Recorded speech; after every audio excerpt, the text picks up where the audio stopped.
Okay, on the injury front, like I talked about last night, Walt has a knee. Will Hernandez has a hip. I think I said oblique, has a hip. And then some other bumps and bruises that we'll continue to evaluate. As far as the guys that were down because they were not healthy enough to play, making good progress, and we'll see how those guys go through the week.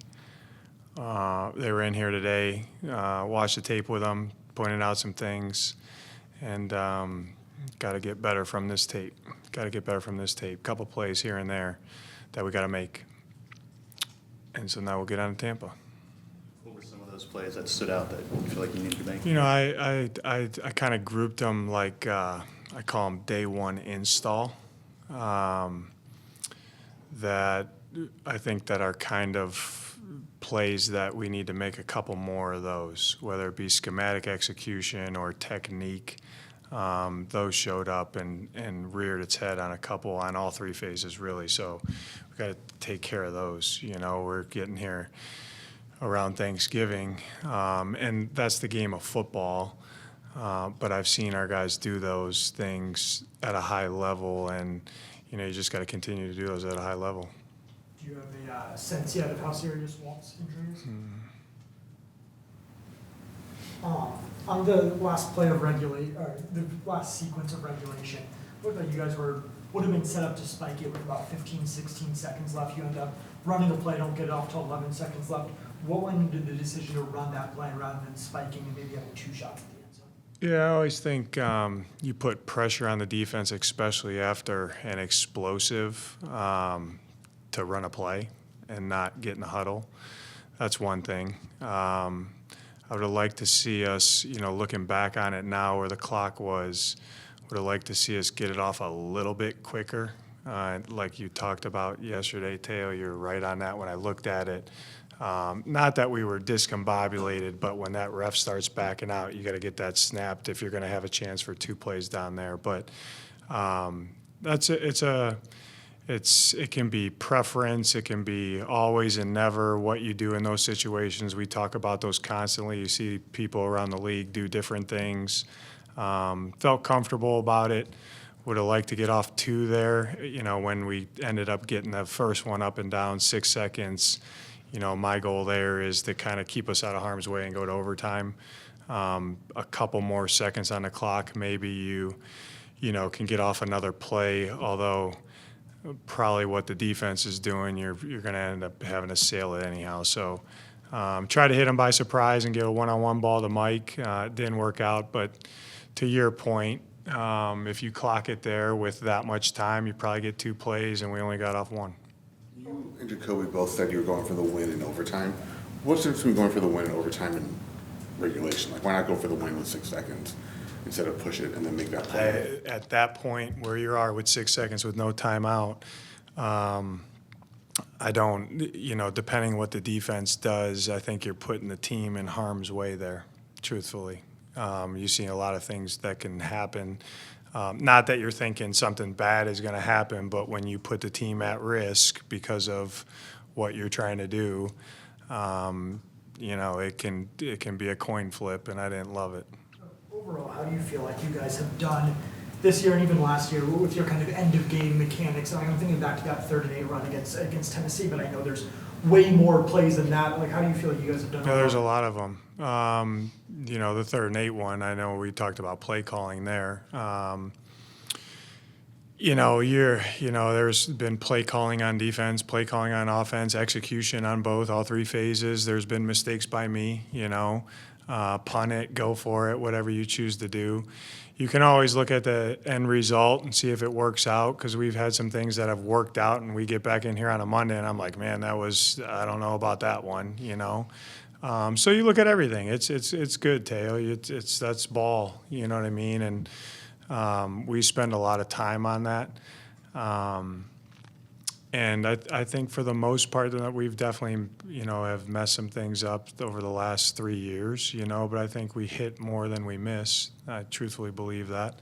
And that's completely on me. That's my responsibility. So that's why I put a lot of time into that. And you never know what's going to happen either. You can assume one thing, that's, what they did at the end of the half. They zeroed us twice in a row at the end of the half there. You get a 0 with trying to get an up and down ball twice on the 11. You might not love that either. You get a sack and you don't get it to overtime and you don't feel good about doing that. Why didn't you just kick it? You know what I mean? So I get it. There's always a pro and a con to everything you do. Go ahead. Sure. So when you look at that final play, when that ball was going to Weaver, Jacoby blamed himself for that throw. What did you see in that play?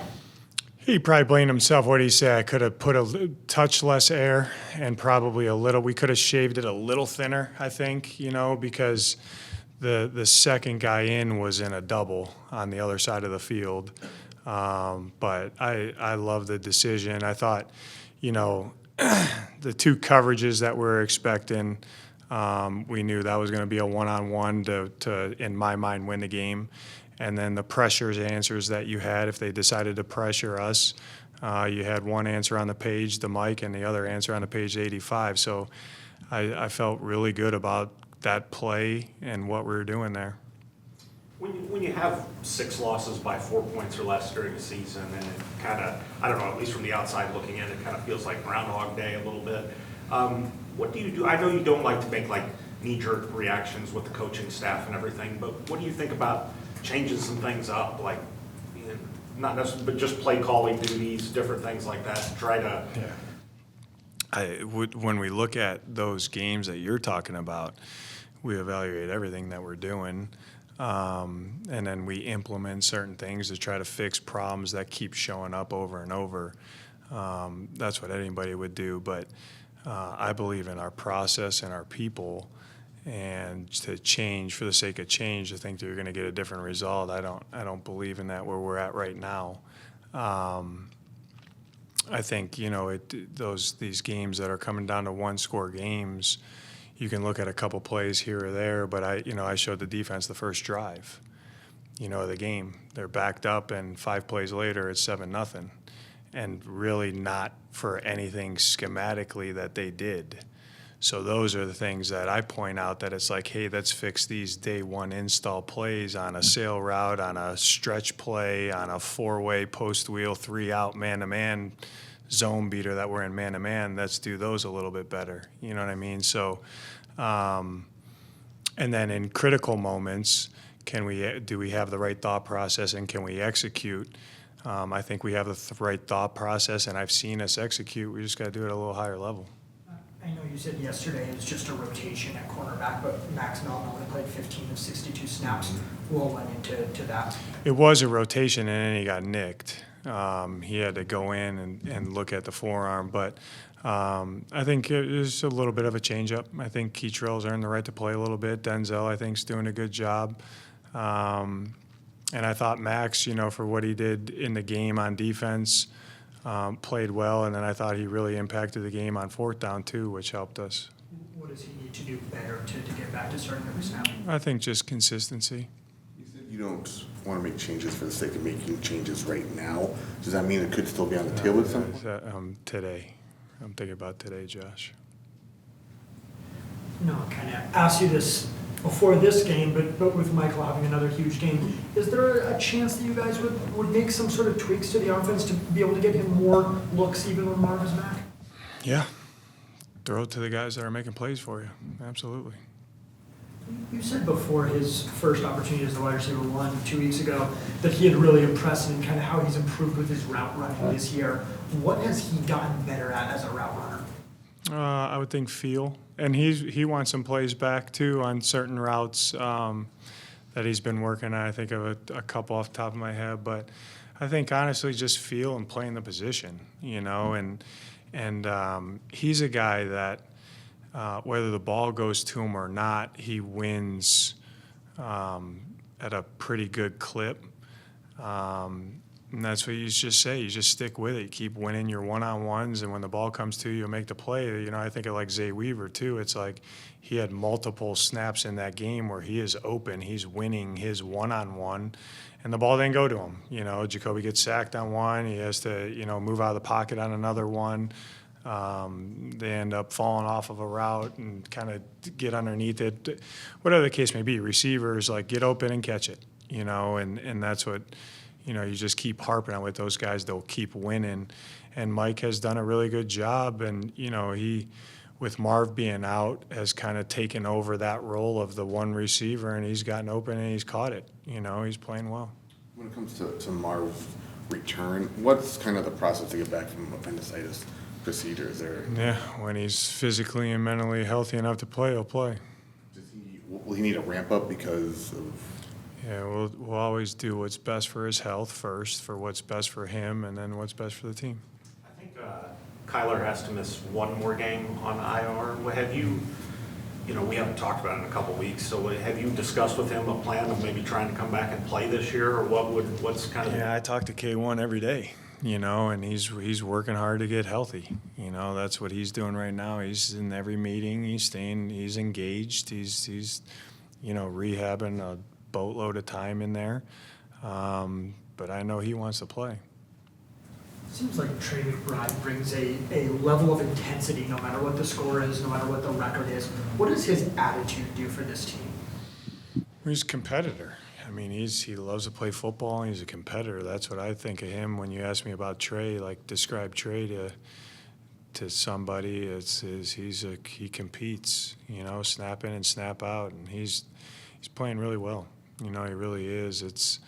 I know he wants to do everything that he can to help us win football games, and he's detailed out. He practices the right way. He prepares the right way, and he goes out and plays, and it's the reason that we, rewarded him with how we rewarded him. He's a really good player. Gigi, it seems like the ground game is a little stagnant right now. Just where do you want to see it, and how can it get there? We got to get it going. Yeah, it's a tough recipe to throw the ball as much as we're throwing it right now, and honestly, as good as we're throwing it. But when you drop back that many times, you're just asking to take negatives, and that was one thing with the offense I showed today. We had 2 drives where at worst is a very makeable field goal, and we go backwards, and we knock ourselves out of points. And that's not good. That contributes to losing the game.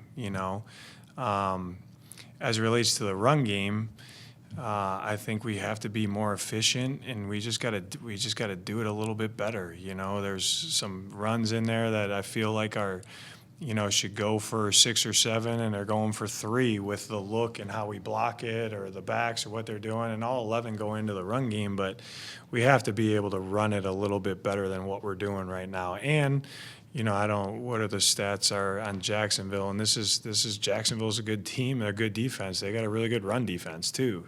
So I, give them credit. But I do think we have to run the ball better.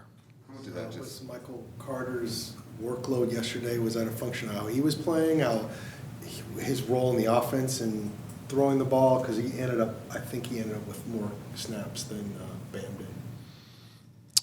Yeah, I'm not quite sure. Bam, he went out there too after that one. But yeah, I think just there's certain plays, certain groupings, certain situations in the game. With the 2-minute at the end of the half there, that was, I think, a 17-play drive, I want to say. We ended up missing the field goal there at the end of the half, but just kind of function how the game went. How much of the struggles in the run game just come down to you don't have your top 2 guys out there? I think who's ever out there, we have to execute better for us to win games. And that starts with, me and the coaches putting them in good spots with what they do, schematically what we're doing versus how they're trying to defend, what people we have versus the people that they have, what are the advantages and disadvantages, and then just being detailed out throughout the week and making sure that we can function.